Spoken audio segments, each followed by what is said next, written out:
Louis Vuitton is the most valuable luxury fashion brand in the world. Its CEO, Bernard Arnault, is one of the richest men alive, worth over $180 billion.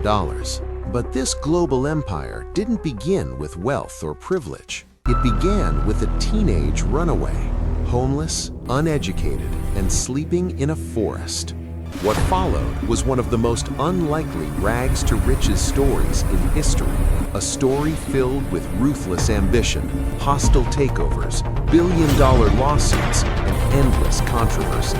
This is the insane story of Louis Vuitton and how a tiny family business became one of the most powerful brands on earth.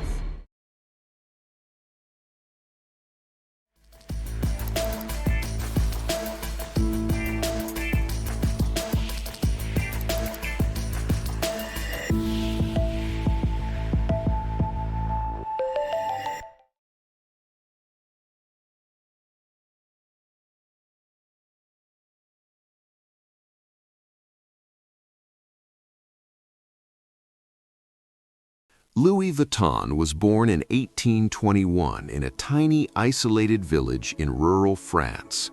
There was no electricity, no running water, and no way out. His family survived by working a small farm in the middle of nowhere.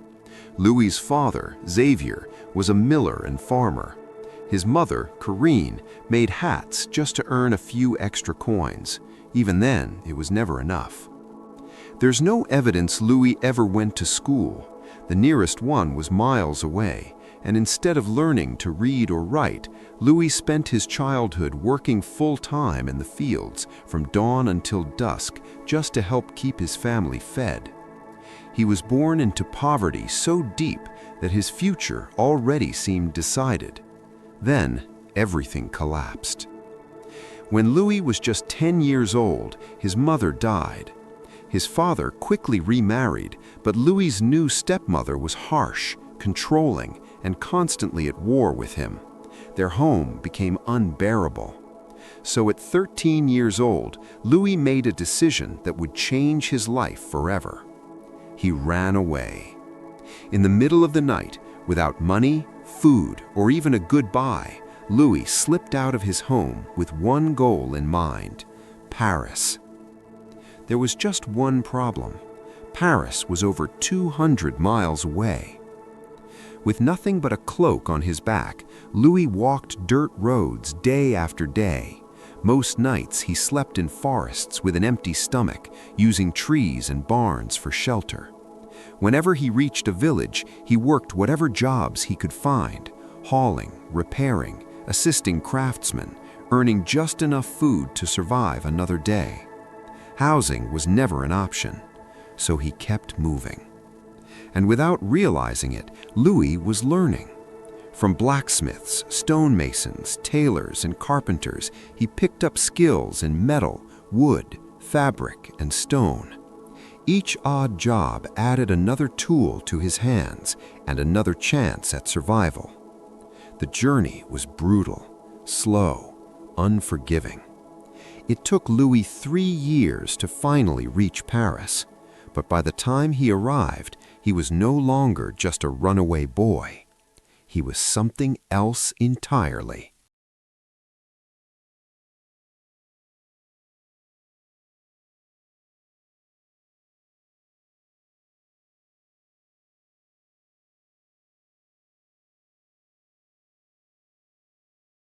When Louis Vuitton finally arrived in Paris, he had nothing, but he was relentless. Before long, he found work as an apprentice boxmaker and packer. At the time, wealthy travelers didn't buy luggage off shelves. Every box was custom-built, packed by hand, and unpacked at every destination. This job put Louis in direct contact with Paris's elite. Day after day, he worked obsessively, learning the craft, refining his technique, and quietly building a reputation for precision and reliability. Then came the breakthrough. In 1851, the Empress of France became one of his clients. She noticed his craftsmanship and appointed Louis as her personal boxmaker and packer. For most craftsmen, this would have been the peak of an entire career.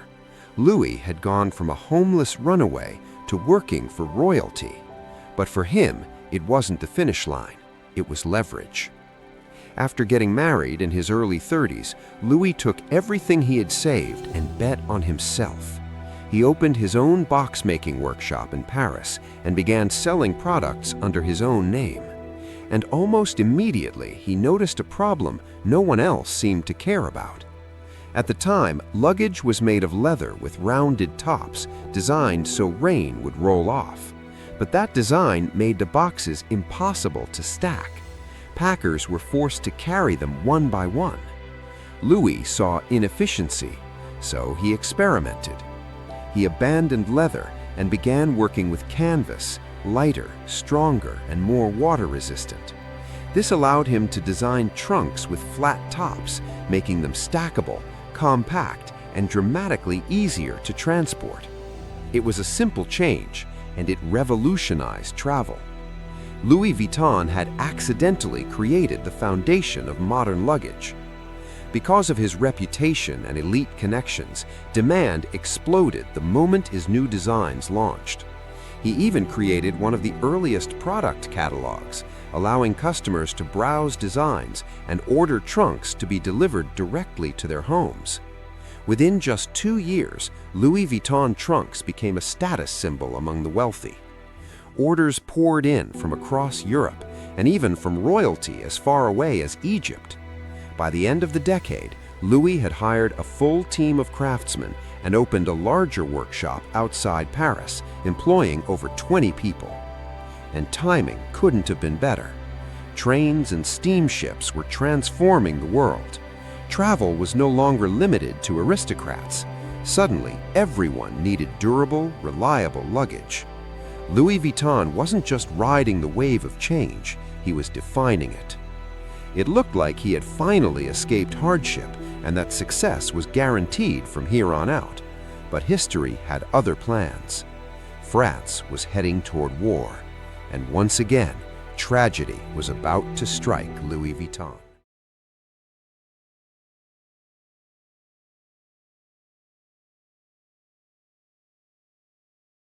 In 1870, when Louis Vuitton was 49 years old, disaster struck again.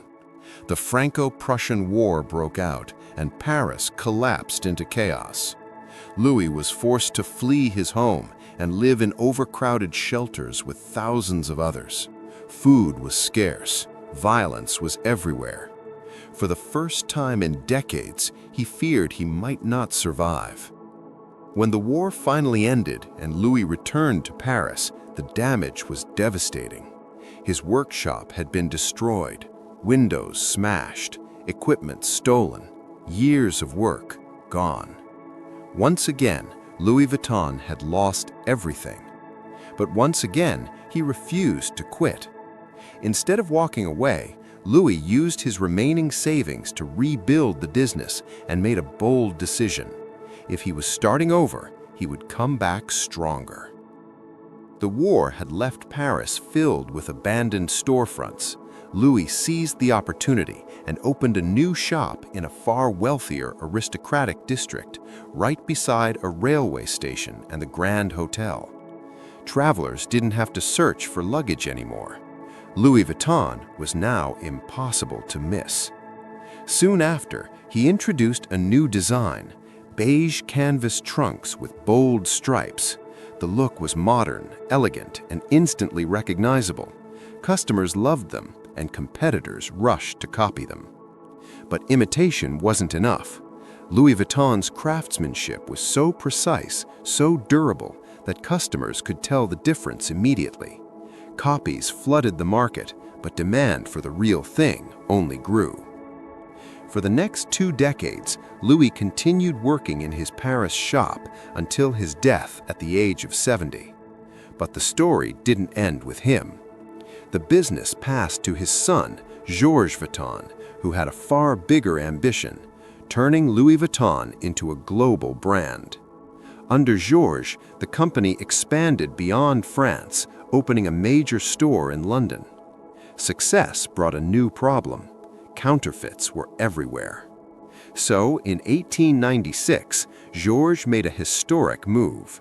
He introduced the now iconic LV monogram, using his father's initials, making the brand instantly recognizable and far harder to copy. He also developed a revolutionary locking system that made Vuitton trunks nearly impossible to break into. By the turn of the century, the company employed over 100 highly trained craftsmen.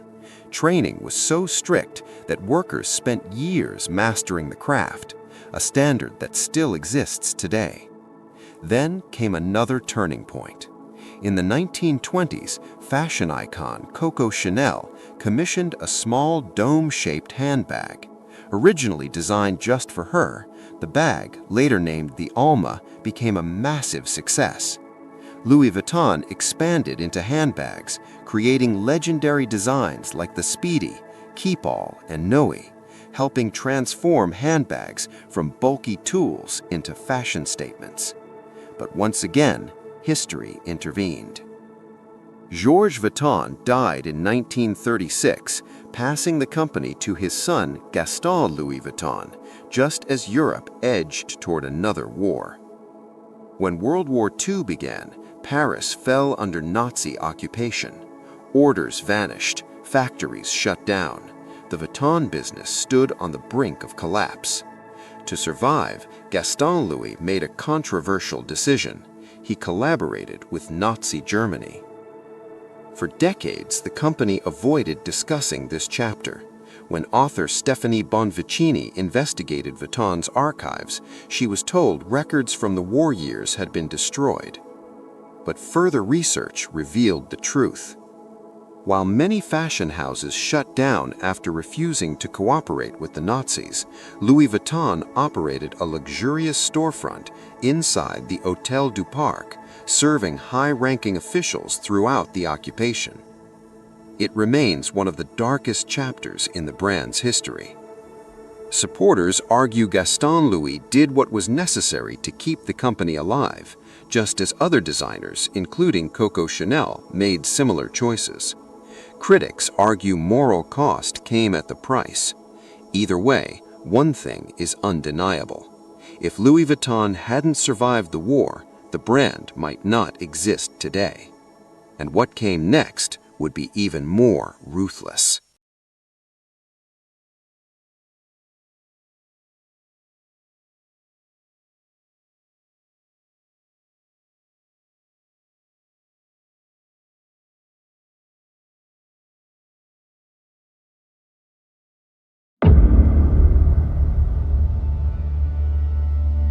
When Gaston Louis Vuitton died in 1970, control of the company passed to his son-in-law, Henri Racamier. This marked the fourth generation of leadership, but unlike those before him, Henri wasn't just a craftsman, he was a seasoned businessman. And he had far bigger plans. Henri set out to transform Louis Vuitton from a traditional family business into a global powerhouse. One of his first major moves was changing the company's model from wholesale to retail, giving Louis Vuitton full control over how its products were sold and perceived. The results were explosive. Louis Vuitton expanded internationally, entering markets like Japan and rapidly opening new stores around the world. In just a few years, sales skyrocketed, jumping from tens of millions to hundreds of millions of dollars. By the mid-1980s, Henri took the ultimate step. He took Louis Vuitton public. The IPO sold out instantly, flooding the company with cash. Henri used the momentum to accelerate global expansion, and by the late 1980s, Louis Vuitton crossed $1 billion in annual sales. The brand had officially become a global luxury giant. But Henri wasn't done. He believed the future of luxury belonged to massive conglomerates, so he merged Louis Vuitton with Moet Hennessy, a powerhouse known for champagne and cognac. Together, they formed LVMH, a luxury empire in the making. On paper, it was a perfect partnership. In reality, it was a ticking bomb. Henry quickly clashed with Moet Hennessy's leadership. To stabilize the situation, he turned to someone he trusted, a sharp, ambitious real estate developer named Bernard Arnault. Henry invited him in as an investor. It would prove to be the biggest mistake of his career. Behind the scenes, Bernard Arnault quietly began buying shares. One deal at a time, he accumulated massive influence, eventually controlling 43% of Louis Vuitton, with support from the Moet and Hennessy families. By the time Henry realized what was happening, it was already over.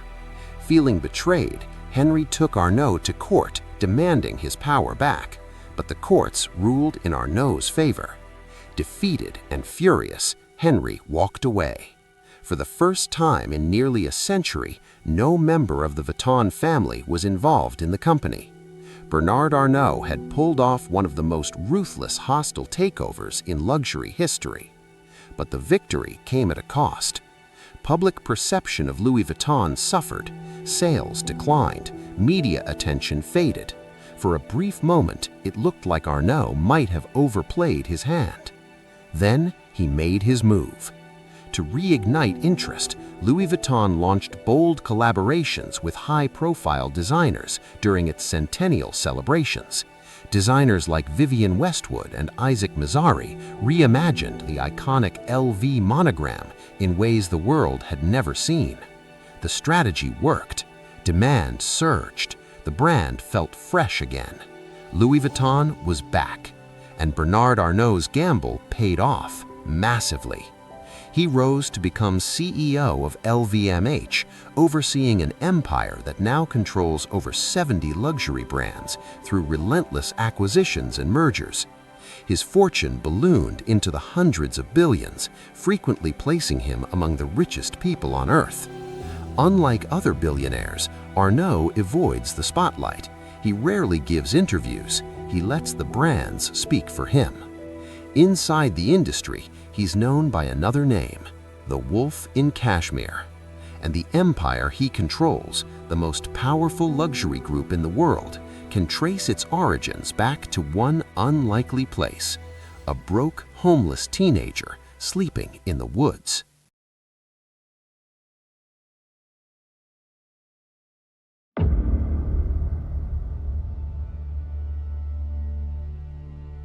As the world changed, Louis Vuitton changed with it. To stay relevant, the brand began embracing bolder colors, modern silhouettes, and designs that appealed to a younger generation. Then came one of the most important decisions in its history. In 1997, Marc Jacobs was appointed creative director.